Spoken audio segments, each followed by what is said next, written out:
Record শুরু করে দিলাম আর ক্লাস শুরু করে দিচ্ছি। হ্যাঁ,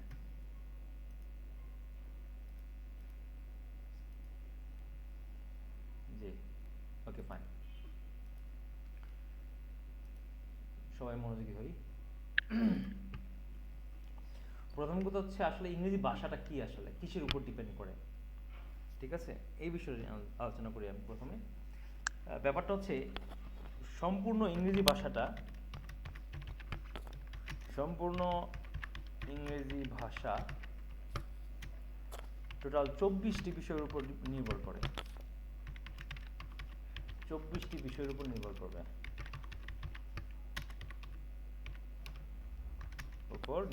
হ্যাঁ। আচ্ছা,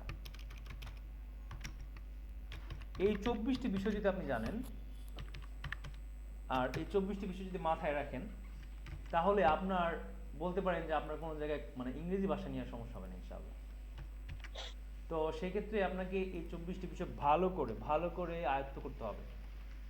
আপনি বলতে পারেন যে 24টি বিষয়ের মধ্যে যদি কোনো একটা মিসিং হয়, তাহলে সেটা ইংরেজি কোনো সেন্টেন্স হবে না, সেটা সেন্টেন্সে কোনো কাতার হবে না, সেটা ভুল সেন্টেন্স হবে, ঠিক আছে? তো যার কারণে আমাকে এই 24টি বিষয় খুব ভালো করে মাথায় রাখতে হবে। এখন এই 24টি বিষয়ের মধ্যে আবার কয়েকটা গ্রুপ আছে, হ্যাঁ। আচ্ছা, এবার গ্রুপগুলো কি সেটা যদি আমি একটু চিন্তা করি, গ্রুপগুলো কি? আচ্ছা, সেই গ্রুপগুলোকে আমি আগে ভাগ করি। এদের গ্রুপ আছে টোটাল হচ্ছে 5টা গ্রুপ আছে। 24টার মধ্যে টোটাল 5টা গ্রুপ আছে। 5টা গ্রুপ আছে, 1 2 3 4 5। প্রথম গ্রুপটা কি? প্রথম গ্রুপটা আমরা সবাই ভালো করে জানি যে এটাকে আমরা অক্সিলিয়ারি বি ভার্ব বলি। অক্সিলিয়ারি বি ভার্ব, প্রথম গ্রুপটা হচ্ছে অক্সিলিয়ারি বি ভার্ব, এটা আমরা সবাই জানি। এই গ্রুপের সদস্য সংখ্যা হচ্ছে মাত্র 5 জন।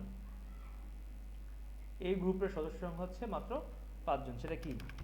M, is, are, was, were. Okay fine, group 1 শেষ হয়ে গেল। আমি এখানে 1 দিলাম। এবার গ্রুপ 2 তে কে আছে? গ্রুপ 2 তে আছে হচ্ছে অক্সিলিয়ারি হ্যাভ ভার্ব। এগুলো আমার বইতে আলোচনা করা হয়েছে সুন্দর করে, যাই হোক আপনারা আপাতত এটা ভালো করে কভার করবেন, কেউ ক্লাস ছেড়ে কোথাও যাবেন না। হ্যাভ, হ্যাজ আর হচ্ছে হ্যাড, এখানে 3টা পেলাম আমরা। এই দুইটা গ্রুপে আমরা পেলাম কয়জনকে? টোটাল 8 জনকে পেলাম আমরা। আচ্ছা, আমরা এই দুইটা গ্রুপে টোটাল 8 জনকে পেলাম। আচ্ছা, আমরা দেখি এবার এখানে হচ্ছে কয়টি? এখানে হচ্ছে 5টি। আচ্ছা, এখানে হচ্ছে কয়টি? এখানে হচ্ছে 3টি। Okay fine. এরপর হচ্ছে আমাদের 3 নাম্বার গ্রুপে আছে হচ্ছে অক্সিলিয়ারি মডেল। মডেল, এই অক্সিলিয়ারি মডেল কে কে? আমরা এগুলো আমরা ভালো করে জানি। Shall, should, will, would. Shall, should, will, would. তারপর হচ্ছে can, could, may, might, must. May, might, must. আচ্ছা, তারপর কি আছে? আর হচ্ছে O U G S T, ought to. এখানে আছে টোটাল কয়টা? 1 2 3 4 5 6 7 8 9 10টা আমরা পেলাম। 1 2 3 4 5 6 7 8 9 10টি পেলাম আমরা।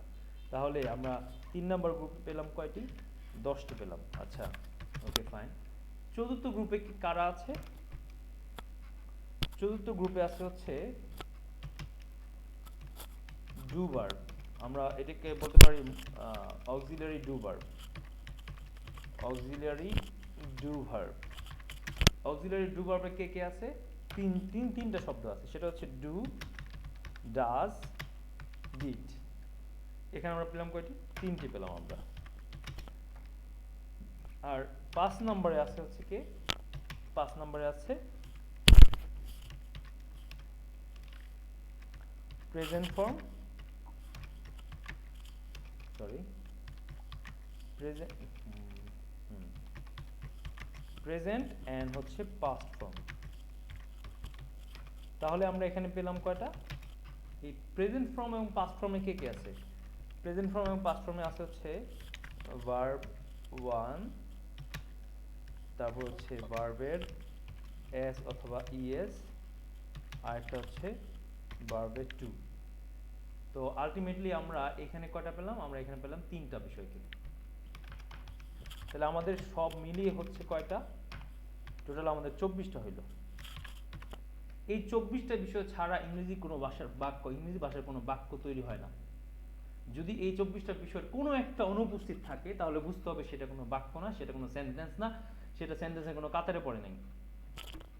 হ্যাঁ, আমরা কনভারসেশনাল ইংলিশের ক্ষেত্রে আমরা অনেক কিছু উজ্জ্ব রাখি, সেটা ভিন্ন কথা, কিন্তু উজ্জ্ব থাকাটার মানে তো এই না যে এখানে বাক্যটার মধ্যে এগুলোর কোনো অনুপস্থিতি আছে। উজ্জ্ব কিন্তু এক জিনিস, আর হচ্ছে আমি ব্যবহার করলাম না সেটা কিন্তু আরেক জিনিস। তাহলে কি বুঝতে পারলাম? ইংরেজি ভাষার যে কোনো বাক্য তৈরি করতে হলে আমাদেরকে এই বিষয়গুলো লাগবে। এখন এই বিষয়গুলোর মধ্যে আবার একটু মানে তফাৎ আছে। তফাৎটা কি আমরা একটু দেখি। আমরা এইখানে হ্যাঁ স্প্লিট টেবল করে দেব। এই যে আমরা দেখতে পাচ্ছি present form and past form এরা টোটালি ভিন্ন জগতের প্রাণী বলতে পারেন, আর এরা হচ্ছে এক জগতের প্রাণী। এই যে এইখানে যাদেরকে দেখতে পাচ্ছেন এখানে টোটাল কয়টি আছে? এই তিনটিকে বাদ দিলে আমরা টোটাল 21টি পাচ্ছি। এখানে টোটাল 21টি শব্দ পাচ্ছি আমরা এখানে। এই 21টি শব্দ কিন্তু এক জগতের প্রাণী বলতে পারেন। অর্থাৎ যে কোনো বাক্যের মধ্যে হয়তো এই 21টি প্রাণীর মধ্যে যে কোনো একটি থাকবে, আর না হয় এই তিনজনের কোনো একজন থাকবে। অর্থাৎ বলতে পারেন যে এই চারজন মিলে একটা গ্রুপ। এটাকে আমরা বলতে পারি কি গ্রুপ বলতে পারি? এটাকে আমরা একটা গ্রুপের নাম দেই। এই গ্রুপের নাম হচ্ছে অক্স অ্যান্ড মডেল গ্রুপ দিতে পারি আমরা। Auxiliary and modal verb. অর্থাৎ এরা যখন বাক্যের মধ্যে আসবে তখন কে আসবে না? তখন এই ভার্ব 1, ভার্ব 2, ভার্ব এস এর কোনো ভ্যালু থাকবে না। হয়তো বাক্যের মধ্যে তারা আসবে, অথবা হ্যাঁ এই যে এখানে 21টা শব্দ দেখতে পাচ্ছি, হয়তো বাক্যের মধ্যে এরা আসবে, আর এরা যদি না আসে তাহলে এই তিনজনের যে কোনো একজন আসবে। সেই তিনজন কে কি? Verb 1, verb S, verb 2। এখন আমরা কিন্তু সবাই জানি যে ভার্ব 1 মানে তো কি, সবাই আমরা ভালো করে জানি নেগেটিভ ভার্ব, যার সাথে আইএনজি বা ইডি কিছু যুক্ত থাকে না। ভার্ব এস সেটাও আমরা জানি, যার সাথে এস বা এস যুক্ত থাকে। আবার ভার্ব 2 কি সেটাও কিন্তু আমরা জানি, যে ইডি যুক্ত থাকবে। শুধু 261টা ভার্বের সাথে ইডি যুক্ত থাকে না। That's it. ইংরেজি ভাষার 261টা ভার্বকে বাদ দিলে পৃথিবীতে যত ভার্ব আছে সবার সাথে কিন্তু আমরা ইডিকে পাই। That's it. এখন উদাহরণস্বরূপ এখন আমি এরকম একটা বাক্য লিখলাম, the boy playing in the field. কেউ কি বলতে পারে এটা কি বাক্য হয়েছে কিনা? না, ভুল হয়েছে। এটা বাক্য কেন হয় নাই? কারণ আমরা এই 24টার কোনো একটা বিষয় এখানে পাই নাই, right? Am is are was are right. Have ji been, sir. তাই না বিষয়টা? জি স্যার। আচ্ছা, এখন আমি কি করলাম? Is my brother. এখন বাক্য হয়েছে কিনা? হয়েছে ভাই। কিসের এখন কারণে বাক্যটা হয়েছে, হলো? ওই যে ইজ আসছে। ইজের কারণে বাক্যটা হয়ে গেল। তাহলে আমরা কি বুঝতে পারলাম? যে বাক্যের মধ্যে অবশ্যই কাদের উপস্থিতি থাকতে হবে? এদের উপস্থিতি থাকতে হবে। এই যে এখানে যে বিষয়গুলো আমরা দেখতে পাচ্ছি 21টা বিষয়, এই 24টা বিষয় অবশ্যই উপস্থিতি থাকতে হবে। আচ্ছা, আমি যদি এই বাক্যটাকে এরকম লিখলাম, the boy place in the field is my brother. এটা কি বাক্য হয়েছে?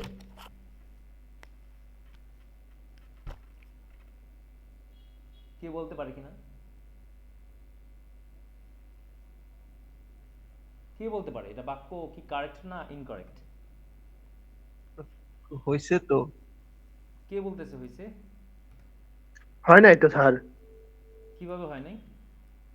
দা বয়েস এর সাথে মনে হয় এস হইব। দা বয়েস প্লে এর সাথে এস হইব না মনে হয়। আর ইস তো না, আছে। আমরা তো এক বচনের সাথে এস বসাই, রাইট? বার বাই এস বসে না? জি স্যার। তো সেই হিসেবে তো ঠিক আছে।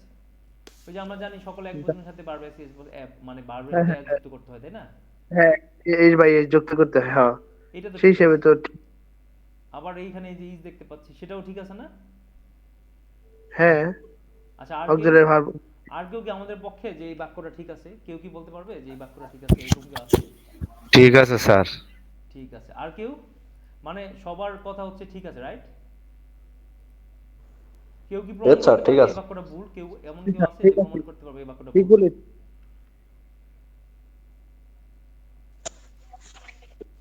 স্যার, জি হ্যাঁ। ব্রাদারের শেষে কি এস যোগ হবে আমার ভাইয়ের, এরকম কিছু? না, এখানে তো আমি ভাইকে হ্যাঁ পরিচয় দিচ্ছি। স্যার, এখানে উইথ মাই ব্রাদার হবে না? উহুম। এইবার আসেন, আমি মানে আপনারা ফেল, আপনারা ব্যর্থ হয়েছেন, এবার আমি এর সঙ্গে আইএনজি হবে তো। প্লে এর সাথে আইএনজি দিলে তো বাক্যটা ছিল ঠিকই, কিন্তু আমি জানতে চাচ্ছি হ্যাঁ, যে এখানে আমি এস দেওয়ার পর এই যে আমরা তো জানি যে বার বেসিস দেখতে পাচ্ছি, তো সেই হিসেবে তো বাক্যটা হওয়ার কথা না? কিন্তু জি এটা স্যার, এক বছরের পর তো মিনিং এস তো হয়। অন্যরকম। মিনিংফুল হচ্ছে না তো।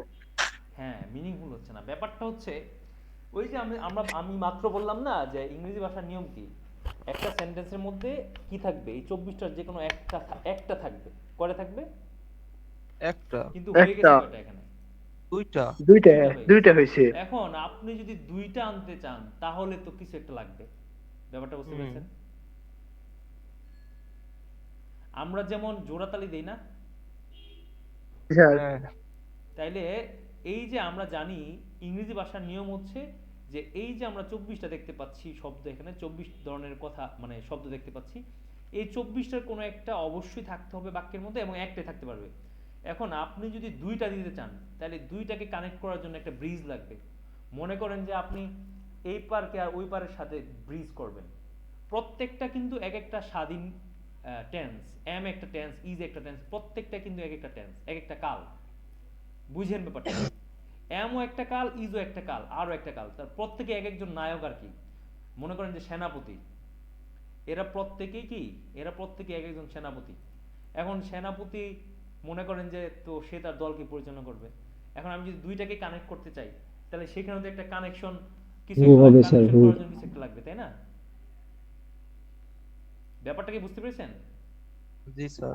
জি স্যার, বুঝতে পারছি। বুঝতে এই পেরেছি। যে তাহলে আমি যখনই কোনো বাক্য, এমন কোনো বাক্য বলবো যেখানে আমি অতিরিক্ত কথা বলতে চাচ্ছি, মানে একাধিক কালকে আনতে চাচ্ছি, আমি আরো সহজভাবে বলি। উদাহরণস্বরূপ আমি বললাম যে মাই ফাদার, দেখেন ফ্লুয়েন্সির জন্য এগুলো যথেষ্ট। আমি আজকে যে ক্লাসে যা বলতেছি আপনাদেরকে, ফ্লুয়েন্সির জন্য, আপনি রাইটিং এর জন্য এটা যথেষ্ট ক্লাস, একটা ক্লাসে যথেষ্ট। যদি একটু ভালো করে মনোযোগ সহকারে দেখেন এবং হচ্ছে বারবার দেখেন। আমি বললাম my father is a teacher and I am a student. আমার বাবা একজন শিক্ষক। এই দেখেন ইজ কিন্তু একটা বাক্যকে বেয়ার করতেছে, একটা কালকে বহন করতেছে, বর্তমান কালকে বহন করতেছে, রাইট? তাই না? জি স্যার। আবার এখানে এম আরেকটা কালকে কিন্তু বেয়ার করতেছে, বর্তমান কালকে। তাহলে সে দুইটা কালকে বহন করতেছে, কিন্তু একই কাল, কালটা কিন্তু একই। এটাও বর্তমান কাল, এটাও এটাও বর্তমান কাল, এই দেখেন এটাও বর্তমান কাল, আবার এটাও কি বর্তমান কাল। কিন্তু বর্তমান কাল। কাল তো দুইটা, কাল দুইটা না? কথা বলে না? হ্যাঁ, দুইটা জি কাল। স্যার, জি স্যার, কাল দুইটা। দুইটা কাল। দুইটা কাল, জি। দুইটা কাল। এখন কালকে বর্ণনা করতেছে, ইজে বর্ণনা করতেছে যে আমি বর্তমান কাল, আর এম বলতেছে আমিও বর্তমান কাল, কিন্তু দুই কাল তো দুইটা। এই দুইটা কালকে কানেক্ট করার জন্য কে আসলো এখানে মাঝখানে? এন্ড And এন্ড আসলো। আচ্ছা, এবার আমি আবার বললাম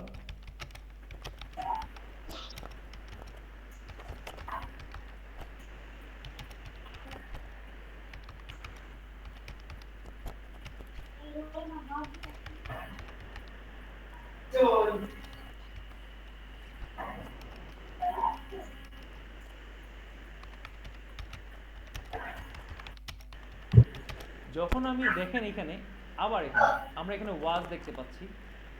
আমি একটু মিউট করে দিই সবাই। আপনাদের এখান থেকে যদি কারো এখান থেকে সাউন্ড আসে তাহলে মিউট করে ফেলবেন, তাহলে সুবিধা হবে। হ্যাঁ, তো যেটা বলতেছিলাম, এখানে ওয়াজ, এখানে আমি ওয়াজ দেখতে পাচ্ছি, দুই জায়গায় আমি ওয়াজ দেখতে পাচ্ছি। দুইটাই কিন্তু ওয়াজ বলতেছে আমি অতীতকাল, এখানে ওয়াজ বলতেছে আমি অতীতকাল।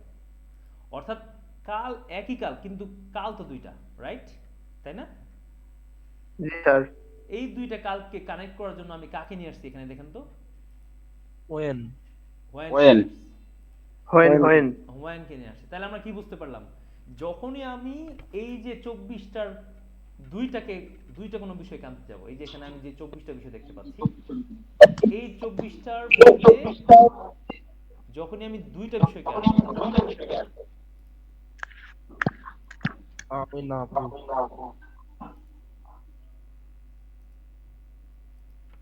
তো আমি বলতেছিলাম যে যখনই আমি এই দুইটা কালকে নিয়ে আসবো আমার বাক্যের মধ্যে, তখন আমার মাথায় থাকতে হবে যে এখানে একজন কানেক্টরস লাগবে, একটা কানেক্টর লাগবে, বা আমরা এটাকে কনজাংশন বলি, সাবঅর্ডিনেটিং কনজাংশন বা কোঅর্ডিনেটিং কনজাংশন, যেটাই বলি, আমাদের সেটা লাগবে। সেটা ছাড়া বাক্যটা মানে পূর্ণ হবে না।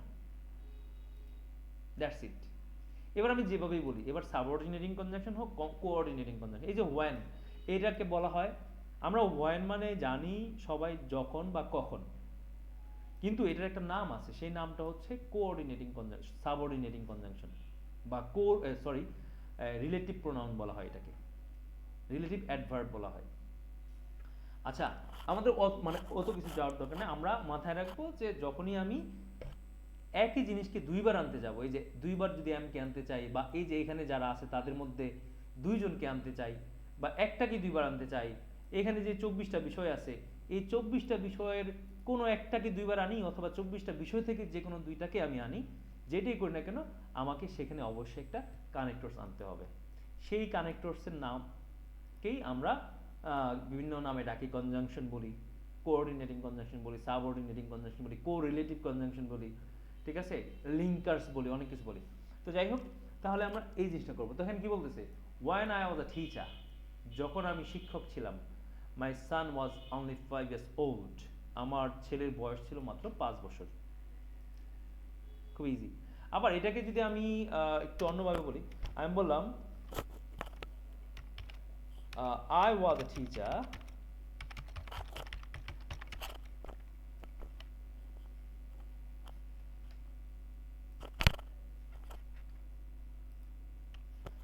আমি শিক্ষক ছিলাম, ঠিক আছে? এখানে লিখলাম my son was 5 years old। এখানে কিন্তু আমি মাঝখানে একটা কোঅর্ডিনেটিং কনজাংশন দিতে যাচ্ছি। তাহলে my son was 5 years old and I was a teacher then, যে আমার ছেলের বয়স ছিল 5 বছর আর আমি তখন একজন শিক্ষক ছিলাম। এই যে এখানে কে যুক্ত করলো দুইটা টেন্সকে? এই যে দুইবার ওয়াজ আসছে, এই যে দুইবার ওয়াজ আসছে, এই দুইবার ওয়াজকে কে যুক্ত করলো? এন্ড এসে যুক্ত করলো, এন্ড। তাহলে আমাদের এখন কাজ কি? আমাদের কাজ হচ্ছে সাবঅর্ডিনেটিং কনজাংশনকে চেনা, বোঝা, এরা কারা। ইংরেজি ভাষার মধ্যে প্রায় 70+ সাবঅর্ডিনেটিং কনজাংশন রয়েছে, কিন্তু আমরা সাধারণত 25 থেকে 30 সাবঅর্ডিনেটিং কনজাংশনকে ব্যবহার করি। এর মধ্যে আমরা বেশিরভাগই জানি। যেমন আপনারা কিন্তু সবাই জানেন, যেমন ইফ শব্দের অর্থ কি বলেন তো একটু?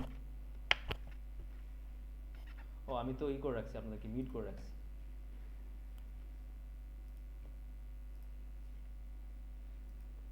এবার বলেন তো ইফ শব্দের অর্থ কি, একজন বলেন তো প্লিজ। যদি। এখন এই যদিটাও একটা সাবঅর্ডিনেটিং কনজাংশন। তাদের কাজ কি? তাদের কাজ হচ্ছে এই যে এই 24টা বিষয়কে দুইটা করে আনা। একজন কি করবে? দুইজনকে নিয়ে আসবে। দুইজন কি করবে তাহলে? এরা বাক্যের মধ্যে যদি একজন আসে, এই যে ইফ তো বর্তমানে একটা দেখতে পাচ্ছি আমি, তো এখন সে তো একজন, তো একজন এদের মধ্যে এই 24টাকে কয়বার নিয়ে আসবে? 24টার মধ্যে যে কোনো দুইটাকে একবার নিয়ে আসবে না? দুইটাকে নিয়ে আসবে না বলেন তো? দুইটাকে নিয়ে আসবে। দুইটাকে নিয়ে আসবে। আর যদি এরা দুইজন হয় তাহলে কয়টাকে নিয়ে আসবে? তিনটাকে নিয়ে আসবে, তিনটাকে নিয়ে আসবে। তিনটা যদি হয় চারটাকে নিয়ে আসবে। চারটাকে নিয়ে আসবে। বড় সেন্টেন্স হয় না সাধারণত, ওই তো সর্বোচ্চ তিনটাই হয় সাধারণত। দেখা যায় এরা দুইজন আসছে, তিনজনকে নিয়ে আসছে। বিষয়টা ক্লিয়ার? জি স্যার। যেমন আমি বললাম ইফ, যদি, ইউ হেল্পড মি, এই যে ইডি যুক্ত করেছি, অতীতকাল হয়ে গেছে, আমরা বুঝতে পারতেছি। তো আমরা কাকে নিয়ে আসলাম এখানে? এই যে আমরা ভার্ব টু কে নিয়ে আসলাম। আমরা জানি ইডি মানেই ভার্ব টু, এই যে আমরা জানি ইডি মানেই ভার্ব টু, 261টা ভার্ব ছাড়া আমরা জানি। তাহলে এই যে if you helped me when I was in danger, I would be grateful to you. এই যে দেখেন, আমরা এখানে দুইটা কানেক্টর দেখতে পাচ্ছি। একটা হচ্ছে ইফ, এই যে আমরা দেখতে পাচ্ছি এখানে ইফ, এবং এইখানে আমরা ওয়ান দেখতে পাচ্ছি। তাহলে এরা দুজন কার কারে নিয়ে আসলো? ইফ নিয়ে আসলো কাকে? ভার্ব টু কে। আপ টু কে ওয়ান কাকে নিয়ে আসলো? ওয়াজ ওয়াজ। was কে। তাহলে এরা দুজনের কাজ কিন্তু এরা শেষ করে ফেলছে। তো বাক্যের যে মূল অংশ সেটা হচ্ছে এটা। অর্থাৎ বাক্যের মধ্যে একটা টেন্স, বা বলতে পারেন এই 24টার মধ্যে যে কোনো একটা পুরো বাক্যটাকে লিড করবে। একটা বাক্য প্রথমে এই 24টা দিয়ে গঠিত হবে, যে কোনো বাক্য এই 24টার কোনো একটা দিয়ে গঠিত হবে। এবার যতবার আপনি এদেরকে নিয়ে আসবেন ততবার একটা করে বাড়তে থাকবে। কথা কি বুঝতে পেরেছেন? জি স্যার। জি স্যার। তাহলে এই যে দেখেন, বাক্যের মূল অংশ কোনটা? I would be grateful to you, আমি তোমার প্রতি কৃতজ্ঞ থাকবো। দেখেন এটা কিন্তু সেন্স মেক করতেছে। এটার অন্য কোনো অর্থ যদি আমি নাও প্রকাশ করি তবুও কিন্তু বাক্যটা পূর্ণ, রাইট? তাই না? সঠিক। রাইট। কিন্তু এটা বলার জন্য আগের দুইটা নিয়ে আসছে। রাইট, কিন্তু যদি আপনি বলেন যে যদি তুমি আমাকে সাহায্য করতে, এই বাক্য বললে কি বাক্যটা পূর্ণ হয়? হবে না। হবে না। আবার আমি বললাম যে যদি তুমি আমাকে সাহায্য করতে, আমি যখন বিপদে ছিলাম, যদি তুমি আমাকে সাহায্য করতে, এটা কি বাক্য পূর্ণ হয়? হয় না। তাহলে তারা পুরোটাই কার উপর ডিপেন্ড করতেছে? I would be grateful to you, right? জি। তাহলে আমরা কি জানলাম? যে একটা বাক্য প্রথমে স্বাধীনভাবে তৈরি হয়, যার কারো কোনো সাহায্যের প্রয়োজন হয় না। অর্থাৎ এই যে 24টার যে কোনো একটা, আমি বারবার কিন্তু এই 24টা কথায় ফিরে যাচ্ছি, অর্থাৎ এই 24টার যে কোনো একটা দিয়ে প্রথমে বাক্যটা তৈরি হয়। এরপর আমরা যখন বারবার এদেরকে আবার আনতে চাই, তখন তারা কার সাহায্য চায়? কনজাংশনের।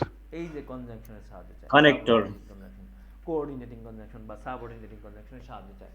তাহলে আমাদের কি Connector. তাহলে আমাদের কি করতে হবে? এই সাবঅর্ডিনেটিং কনজাংশন অথবা কোঅর্ডিনেটিং কনজাংশনকে চিনতে হবে, রাইট? আমি Right. আমি আমি কিন্তু খুব অ্যাডভান্স লেভেলের আলোচনা করতেছি, আপনাদের কাছে অনেকের কাছে বোরিং লাগতে পারে। আপনাদের কারো কাছে বোরিং লাগলে বলবেন, স্যার আমাদের অন্য কোনো ভাবে ক্লাসটা দরকার, আরো বেসিক থেকে শেখা দরকার, আমাকে জানাবেন, ঠিক আছে? স্যার এটা অনেক সহজ। আমি যে বুঝাচ্ছি সেটা কি অনেক সহজ, বুঝতেছেন? স্যার এটা ঠিক আছে, বুঝতেছি তো। জি স্যার। বুঝতে পারতেছি। ওকে ফাইন, আলহামদুলিল্লাহ। তাহলে বাক্যকে বড় করার এই যে আমরা কিন্তু একটা রীতি, মানে একটা এই উপায় পেয়ে গেলাম যে কনজাংশনের মাধ্যমে আমরা বাক্যকে বড় করি, রাইট? বিষয়টা সঠিক স্যার। এবার আসুন, এবার এবার কথা হচ্ছে যে কোঅর্ডিনেটিং কনজাংশন আর সাবঅর্ডিনেটিং কনজাংশনের মধ্যে পার্থক্যটা কি? কো শব্দের অর্থ যে সমন্বয়ক, বোঝেন না? সমন্বয়ক। জি স্যার। জি স্যার, সমন্বয়ক। জি স্যার। তো এই কোঅর্ডিনেট কি করে? কোঅর্ডিনেট করে কি?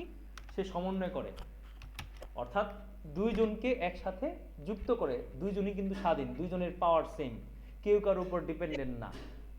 তারা শুধু তাদের কাজ শুধুমাত্র স্বাধীন দুইটা বাক্যকে, স্বাধীন দুইটা মনের ভাবকে কি করা? একত্রিত করা। এই জন্য এদেরকে কোঅর্ডিনেটিং কনজাংশন বলা হয়। ইংরেজি ভাষার মধ্যে কোঅর্ডিনেটিং কনজাংশন আছে মাত্র 7টি। কয়টি আছে?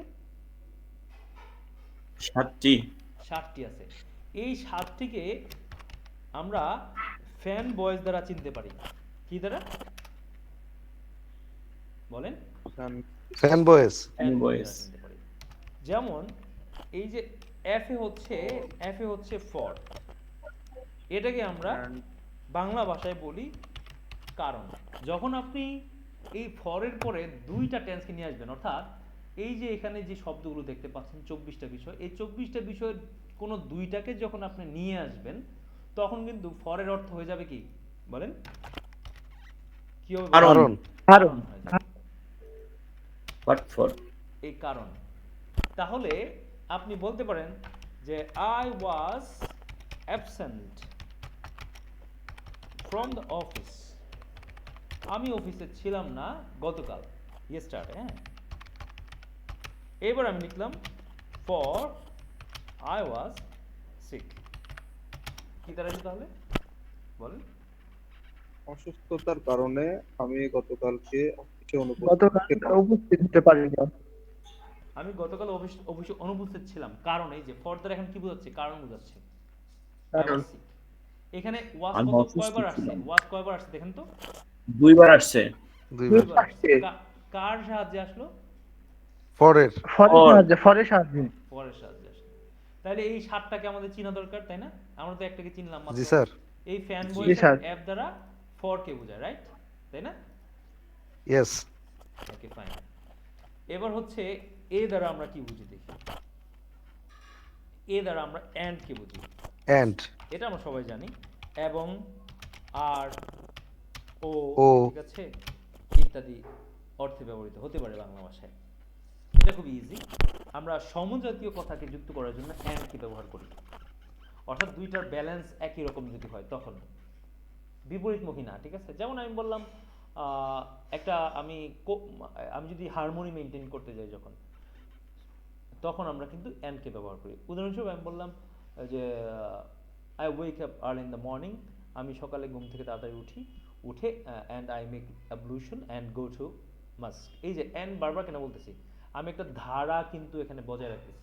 প্রথমে আমি সকালে উঠি, তারপরে উজি করি। এই যে অ্যান্ড মানে কি তারপরে বা আবার, আর, এবং, ঠিক আছে, ও।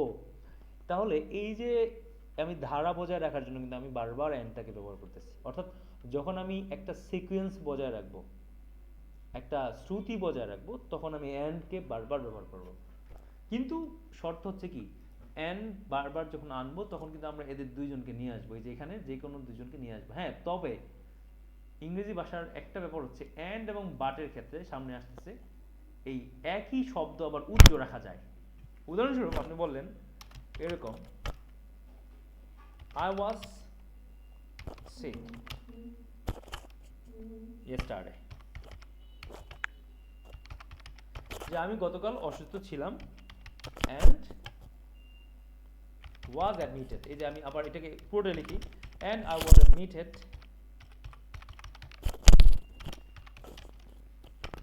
in a hospital। হ্যাঁ, যে আমি অসুস্থ ছিলাম এবং আমাকে হসপিটালে ভর্তি করা হয়েছিল। এইখানে আমরা আই ওয়াজ তো দুইবার আসছে, অ্যান্ড এমন একটা কোঅর্ডিনেটিং কনজাংশন, আমরা চাইলে এটাকে এই উজ্জ্ব রাখতে পারি মনে মনে আর কি। আই ওয়াজ সিক স্টারে, আমি গতকাল অসুস্থ ছিলাম, অ্যান্ড অ্যাডমিটেড ইন হসপিটাল, এবং আমাকে ভর্তি করা হয়েছিল হাসপাতালে। That's it. আর আপনি যদি I was admitted in hospital পারেন, সেটাও ঠিক আছে, সেটা natural, no problem. That's it. আচ্ছা, এবার আমরা ফ্যান এফ পড়লাম, এ পড়লাম, এবার এন দিয়ে আমরা একটু ই করি। স্যার ওখানে ওয়াজ না দিলে কি আসলে এটা ইয়াটা বুঝতে পারবো, মানে কনটেক্সটটা বুঝতে পারবো? হ্যাঁ, শিওর। এখানে ব্যাপারটা হচ্ছে আপনার কিছু কিছু বাক্য দেখে সেটার কনটেক্সট বুঝতে হয় যে এখানে কি মিনিং দাঁড়াচ্ছে।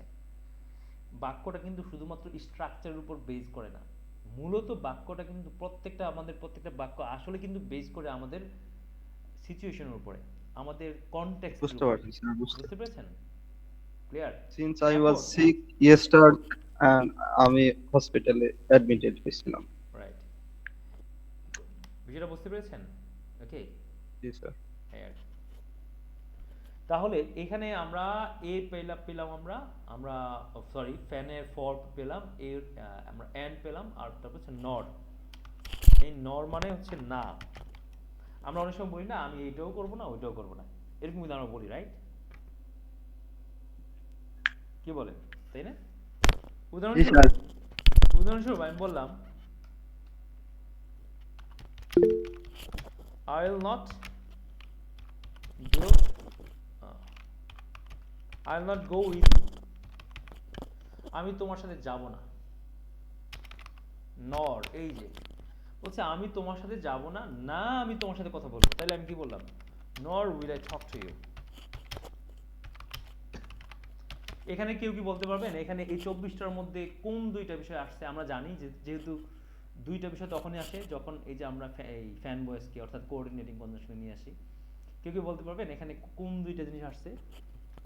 Will. উইল দুইবার আসছে, তাই না? রাইট? জি স্যার। Okay fine. আচ্ছা, কেউ কেউ মনে হ্যান্ড রেজ করেছে? স্যার ক্লাসটা কি রেকর্ডিং হচ্ছে? জি জি জি, হ্যাঁ ক্লাসটা রেকর্ডিং হচ্ছে। জি, তাহলে এবার আমরা চলে যাচ্ছি হচ্ছে ভয়েসের মধ্যে, ফ্যান ভয়েস। বি ভয়েসের বি দ্বারা কি বোঝায়? বাট বোঝায়। হ্যাঁ, বি দ্বারা বাট বোঝায়, বাট। এখন বাট মানে কি আমরা জানি, বাট মানে হচ্ছে কিন্তু, রাইট? তাই না? জি স্যার। মানে কিন্তু। আচ্ছা, এবার আসুন এই বাটের একই অবস্থা, কিন্তু আমরা বাট কখন ব্যবহার করি? পরস্পর বিপরীতমুখী কথা যখন আমরা ব্যবহার করি তখন কিন্তু আমরা বাট ইউজ করি। আমি একটা করছি কিন্তু রেজাল্ট হচ্ছে আরেকটা, করছি একটা, ঘটছে স্যার ফলাফল আসছে আরেকটা, মানে ফলাফল স্যার এই যেমন। হ্যাঁ বলেন। স্যার এই নটা একটু বুঝে একবার বুঝিয়ে দিন, যে আমি একটু বুঝতে পারলাম না, একটু যদি একবার বলে দেন ক্লিয়ার করে। মানে এই নাটা ইংরেজি ভাষার মধ্যে নাটা কখনো কখনো আমরা কনজাংশন হিসেবে ব্যবহার করি। এই যে আমরা এখানে বলতে যাচ্ছি যে I will not go with you, আমি তোমার সাথে যাব না। নর, না আমি তোমার সাথে কথা বলবো না। ফোন করো, আমি ফোন করো, শোনো হবেই তো। আলাম না কোনো ঠিক হবো না, ওই যে পাইরেটি। হ্যাঁ, অর্থাৎ আমি তোমার সাথে যাবও না, কথাও বলবো না, দুইটার কোনোটাই করব না। অর্থাৎ আমি যখন দুইটা কাজের কোনোটাই করব না এমন কিছু বুঝাই তখন কিন্তু আমরা নরকে ব্যবহার করি। এটাই আর কি বিষয়টা। বুঝতে পেরেছেন? জি স্যার, আমি ভাতও খাবো না, আমি পড়বো না। জি জি, রাইট। ওখানে কি উইল আই হবে না আই উইল হবে? এখানে ব্যাপারটা হচ্ছে এটাকে ইনভার্সন করা হয়েছে। যখন এই নরটা আসে, এই নর মূলত ভার্বকে মডিফাই করে। হ্যাঁ, নরের সাথে ভার্বের সম্পর্ক হওয়ার কারণে সে ওই সাবজেক্টকে জায়গা না দিয়ে আগে ভার্বকে জায়গা দেয়। কিছু কিছু বিষয় গাড়তেরা আছে, বুঝেন নাই? বলে না আমি তোমার সাথে যাবো না, ওই যে নরের অবস্থাটা ঠিক ওরকমই আর কি। না আমি সাবজেক্টের সাথে বসবো না, আয়ের সাথে বসবো না, কার সাথে বসবো? ভার্বের সাথে বসবো। ওকে বসো, ব্যাপারটা বুঝতে পেরেছেন? স্যার এই উইলটার জায়গায় অন্য কোনো যদি আমরা অক্সিলারি ভার্ব বসাই, তখন কি আমরা নরের পরে ওই এই অক্সিলারি ভার্ব বসাবো, তাই হ্যাঁ তো? হ্যাঁ, ঠিক ওইটাই হবে। বুঝতে পেরেছেন? আচ্ছা আচ্ছা, ঠিক। এটা তারপরে inversion- সাবজেক্ট। হ্যাঁ, এটার ইনভার্সন বলা হয়। মানে সে সবসময় ভার্বকে চায়, এবং সে কিন্তু ভার্ব 1 কেও নিবে না কখনো, ভার্ব এসএস কে নিবে না, ভার্ব 2 কে নিবে না। সে শুধু কাকে নিবে? এই যে এদেরকে নিবে। এই যে এখানে কয়টা আছে? এই 21টাকে নিবে সে। এই তিনজনের নিবে না সে। বুঝতে পেরেছেন? Get it? আচ্ছা আচ্ছা, got it sir, thank you. Right. তাহলে আমরা বুঝতে পারলাম এই নরের ব্যবহার তো আর তেমন আসে না। যাই হোক, তারপর আমরা একটু আলোচনা করলাম। তাহলে বাটের বিষয়টা আমি একটু বলি। পরস্পর বিপরীতমুখী গণনা ঘটবে, এক্সপেকটেশনের বিপরীত ঘটবে। উদাহরণস্বরূপ আমি বললাম যে I went there to meet my friend. কি হচ্ছে এখানে বলেন তো? এর অর্থ কি দাঁড়াচ্ছে? আমি সেখানে গিয়েছিলাম আমার বন্ধুর সাথে সাক্ষাৎ। এখন আপনি তো আশা নিয়ে গেছেন তার সাথে সাক্ষাৎ করবেন, দেখা গেল আপনি সাক্ষাৎ করতে পারলেন না, তাহলে তো ঘটনা বিপরীত ঘটে গেল না? বিপরীত। জি স্যার। তাহলে আপনি কি লিখবেন? বাট আই, অথবা লিখতে পারেন but he didn't meet me, right? আমি সেখানে আমার বন্ধুর কাছে গিয়েছিলাম কিন্তু সে আমার সাথে সাক্ষাৎ করলো না। বললো না। তাহলে এক্সপেকটেশনের বিপরীত ঘটলো, এই জন্য এখানে আমরা বাটকে ব্যবহার করেছি। বিষয়টা ক্লিয়ার?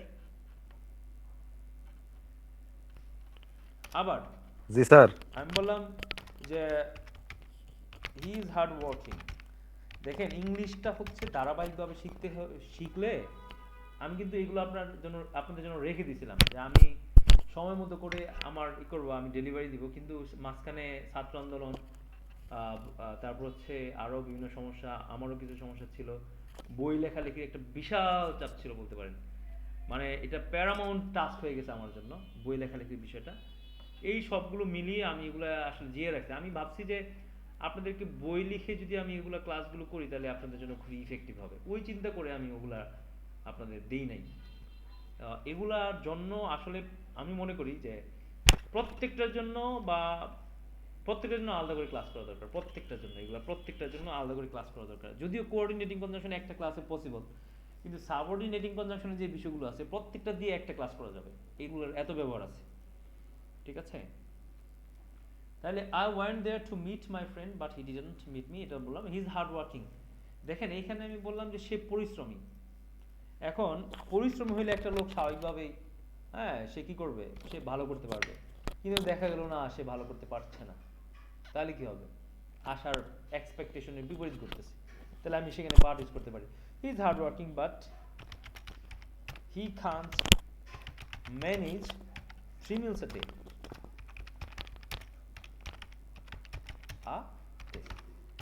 কি দাঁড়াচ্ছে অর্থটা বলেন?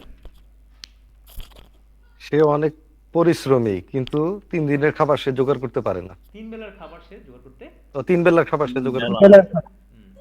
এখানে এখানে কোন দুইটা ব্যবহার হচ্ছে? ওই যে 24টার মধ্যে কোন দুইটা ব্যবহার হয়েছে? Is are can. রাইট, আমরা Cannot. ইজ এবং ক্যান। এখানে এই 24টার মধ্যে দুইটা কেন আসলো, কার সাহায্যে আসলো? বাটের সাহায্যে। বাটের সাহায্যে। বাটের সাহায্যে। দ্যাটস গুড, মাশাআল্লাহ, থ্যাংক ইউ ভেরি মাচ। ওকে, আমরা তাহলে কি পেলাম? আমরা পেলাম হচ্ছে ফ্যান ভয়েসের বি পর্যন্ত পেলাম, বাকি Fan B, ওয়াই এস, ও আইএস। ওতে হচ্ছে অর। অর মানে কি? অর মানে হচ্ছে নইলে, অর মানে হচ্ছে অথবা। ঠিক আছে, আমি বললাম এটা আমরা কখন বলি? যখন আমরা অপশন দিই কাউকে, যে এটা হয়তো এটা করো, নয়তো ওইটা করো, অপশন দিই আমরা। এই option sir, do or die, জি বলেন। Do or die, we can. You are right. এটা তো ফ্রেজ। না, এটাও এখানে ডু অর কেন আসলো? আমরা অপশন দিচ্ছি এখানে, হয়তো অর করো, হচ্ছে নয়তো অথবা কোন অথবা মরো, হ্যাঁ, হয়তো করো, নয়তো কনজাংশন। করো নয়তো মরো। তাহলে এখানে নইলে, অথবা, নয়তো ইত্যাদি অর্থে ব্যবহৃত হতে পারে। কন্ডিশন অর্থে, তাই না স্যার? জি, কন্ডিশন, শর্ত জুড়ে দেওয়া। রাইট, দুইটি শর্ত দেওয়া থাকবে। যেহেতু এদের কাজ কি, এদের কাজ হচ্ছে দুইটা বিষয়কে যুক্ত করা, রাইট? তাহলে অপশনও দুইটা দেওয়া থাকবে, বিষয়টা এরকম না? রাইট? জি স্যার। হ্যাঁ, তবে আমরা অপশন একাধিক দেওয়ার ক্ষেত্রে আমরা কমা ব্যবহার করতে পারি।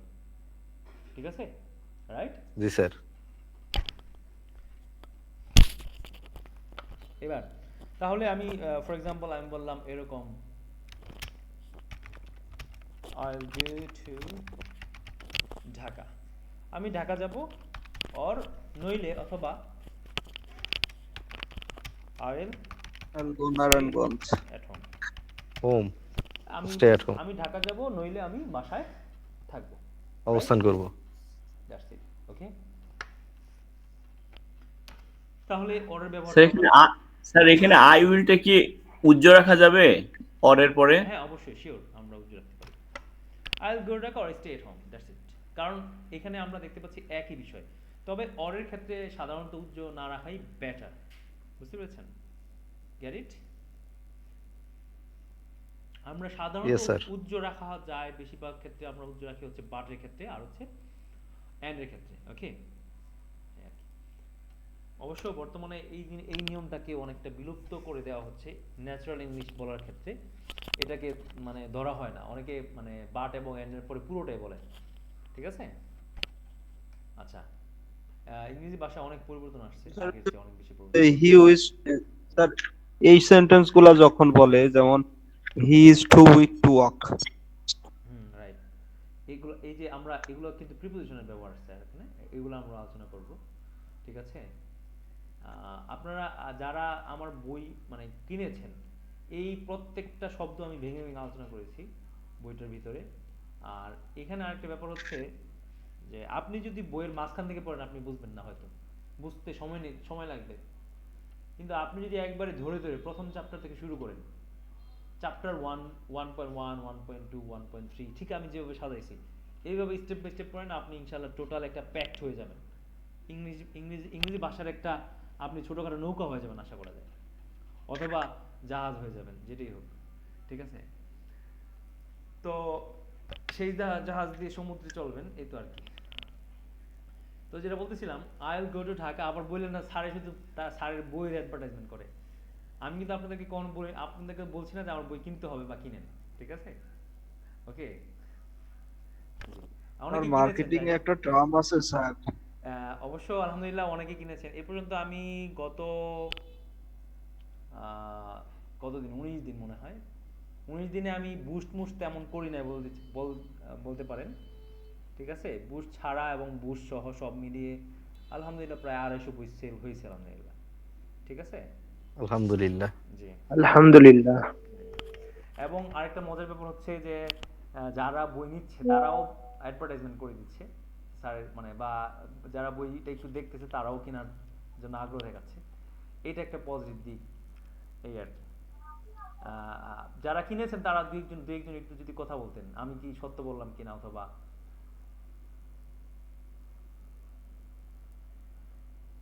Right, sir. I believe that your book is very important. I think so. আমি বিশ্বাস করি স্যার, আপনার বইটা যিনি স্পোকেন শিখতে চাচ্ছে, যদি একটা বার চোখ বুলাই, অনলি 10 পেজ বা 5 পেজ, আমি মনে করি সে কিনবে এবং সে কিনে অন্যজনকে উপহার দিবে অথবা অন্যজনকে কিনে উৎসাহিত দিবে। এবং অলরেডি আমি আপনার বইটি আমি কিনেছি এবং অলরেডি কুষ্টি একজনকে পাঠিয়েছি। আচ্ছা আচ্ছা, স্যার আপনার বইয়ের তুলনা হয় না আসলে। যত আমি কয়েকটা বই আমি কিনেছি, সংগ্রহ করেছি, আমি এখানে বলতে চাচ্ছি না, বেস্ট মানে আপনার বই, most of the best of your book, others teacher books. Thank you very much. তো জি সেখানে স্যার, অনেক আমি কিছু অনেক আছে বই যদি দেখছি, সময় দেয়, এবং কিন্তু আপনি ঠিকই বলছেন, নৌকা হওয়া যাবে এবং নৌকা হয়ে সমুদ্রের মতো যাওয়ার মতো এই বইটিতে আসে। এবং এখানে কমপ্লিট করতে পারলে, after completing we can preparation for IELTS. Yeah, right, sure. You can prepare for us, inshallah. Step by sir step. আমরা অনেক বই আপনাকে দেখছি, থ্যাংক ইউ সো মাচ, কিন্তু অলওয়েজ আই অনেক প্রে বই ফর দেখছি। You. Thank you. And I think you all ji sir. pray for me, inshallah. Ji, Nishan Ahmed ji, আপনি স্যার আরেকটা আমি কথা বলতে চাচ্ছি, বলে শেষ করছি, জি স্যার, সেটা আমি হচ্ছে অনেক যে বই বইটা আমি মানে উপহার আগে, দিয়েছি, মানে আপনার কোর্স সেটা করার আগে অনেক বই মানে দেখছি, ভাইয়া কিন্তু একটু সব একটু বই একটু দেখছি কেমন জানি স্ট্রাকচার দেয়। একজন কথা বলেন, হ্যাঁ জি, হ্যাঁ বলেন। আমি একটু বলে শেষ করতে চাচ্ছি। আমি যে বইটা কুইজটায় পাঠাইছি, স্যার আমি বইটা পাবো একটা, আপনি আমাকে পাঠিয়েছেন দুটা, আমি তারে কি ওই আপনার বিকাশ নাম্বারে কি ওটা টাকা দিয়ে দিব? আপনি তাহলে একটা ফেরত দিতে পারেন, ঠিক আছে, যদি আপনার একটা প্রয়োজন না হয়। ফেরত দেননি স্যার, আমি একজন করে গিফট দিয়েছি কুষ্টিয়াতে, বলছি যে উনি কুষ্টিয়া ইউনিভার্সিটিতে পড়াশোনা করতেছে, ওনাকে আমি পাঠিয়ে দিয়েছি অলরেডি। এখন আমি আপনাকে চাচ্ছি যে টাকা দিতে। আচ্ছা ঠিক আছে, ওকে, দিয়ে দিন। দুইটা গেল কিভাবে একটা জায়গায়? আমি দুটা গেল, স্যারকে বলছি স্যার আমি বই পাই নাই, পরে মনে হয় স্যার আবার আমার নামে পাঠাইছে, এরকম হতে পারে। এটাই হয়েছে, এটাই, হ্যাঁ। আরো দুই এক জায়গায় এরকম হয়েছে আর কি, বুঝছেন, এই আর কি। জি, আমরা স্যার ভবিষ্যতে অনেক কিছু ভালো হবে আপনার বইটি জি সারা দেশে। আমি কিন্তু ব্রেক নিয়ে আবার আপনাদের ক্লাস শুরু করব, 10-15 মিনিটের ব্রেক দিব, ঠিক আছে? জি স্যার। আচ্ছা, এখানে জি নিশান আহমেদ জি বলতে যাচ্ছেন, আমরা ব্রেক নিয়ে আবার ক্লাস স্যার আমি মানে জি স্যার, আমি আপনার কোর্স করার আগে অনেকগুলা মানে বই মানে ইতে থেকে লাইব্রেরি থেকে কিনে পড়ার চেষ্টা করছিলাম, কিন্তু দেখছি যে মানে স্ট্রাকচার এত স্ট্রাকচার মানে কেমন জানি লেভেলের, মানে প্রথম থেকে পুরো মানে বোঝা যায় না এরকম একটা সিস্টেম। মানে কিন্তু আপনি ওই আপনার বই, প্রথম দুইটা স্ট্রাকচার পড়ার পর পরে গুলাই ফেলেন, বিষয়টা এরকম হয়, তাই না? জি স্যার এমনই হয়েছে, এত স্ট্রাকচার মনেও রাখা যায় না এরকম হয়েছে। কিন্তু আপনার আলহামদুলিল্লাহ স্ট্রাকচার মানে ধাপে ধাপে পড়লে মনে রাখা যায়। জি আলহামদুলিল্লাহ। আজকে যে জি স্যার। ক্লাসগুলো করতেছি এটা আপনার বারবার দেখবেন যে আপনার ইংরেজি ভাষায় কোনো থাকবে না, সমস্যা থাকবে না, ঠিক আছে? ওকে জি স্যার। জি জি স্যার। স্যার আমি কিছু বলতে চাচ্ছি। জি শিওর আমরা আপনার আপনারা 10 মিনিটের জন্য বিরতি নিতে পারেন যারা যারা নিতে চান, আর বাকি দু একজন কথা বলতে চাইলে কথা বলতে পারেন। আমরা আর 5-6 মিনিট ক্লাসে থাকবো, তারপরে 10 মিনিট বিরতির পর আমরা আবার ক্লাস শুরু করব, ঠিক আছে? জি দীপঙ্কর জি। হ্যাঁ স্যার।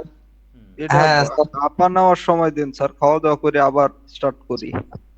কতটুকু সময়? হাঁপা নেওয়ার স্যার। Half an hour.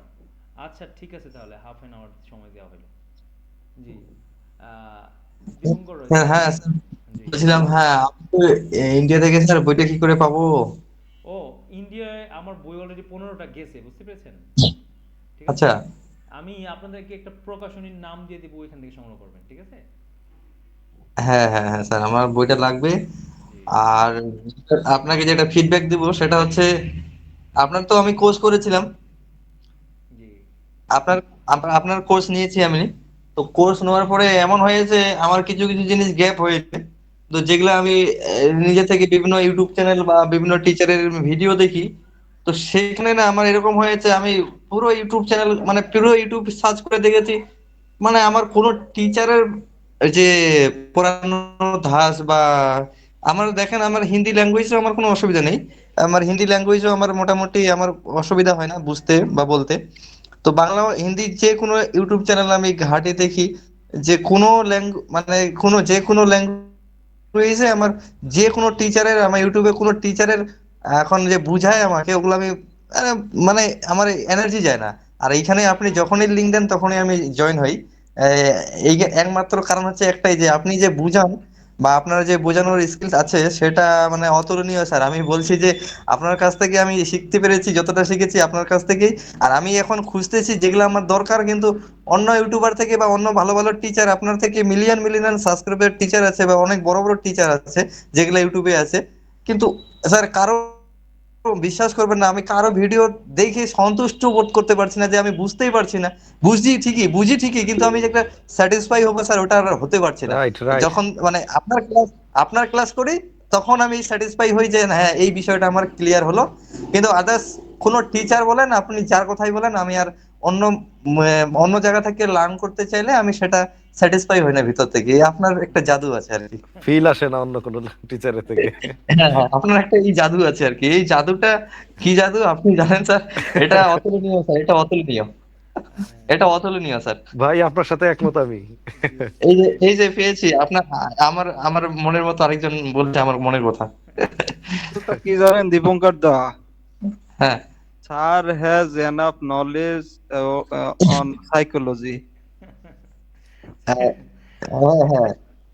স্যারের বিশ্বাস করুন আমি আসলে বিষয়টা ইউটিউবে, হচ্ছে কি, স্যার আসলে হুম, বিষয়গুলোকে ভেঙে ভেঙে আসলে আমরা যেটা চাই স্যার ওইটাই আমাদেরকে দিচ্ছে, বুঝিয়ে আরে দিচ্ছে এই যে স্টেপ বাই কনজাংশন স্টেপ। জিনিসটা, এই যে কনজাংশন ফর মানে জন্য, এন্ড মানে এবং, এগুলো তো আমি জানি, এগুলো অনেকদিন থেকেই জানি, কিন্তু ইউটিউবেও অ্যাভেলেবেল আছে, কিন্তু ওগুলা দেখে বা পড়ে একটা স্যাটিসফাই ভিতর থেকে হবো যে হ্যাঁ আমার মগজে ঢুকলো, ওগুলো হয় না বুঝছেন।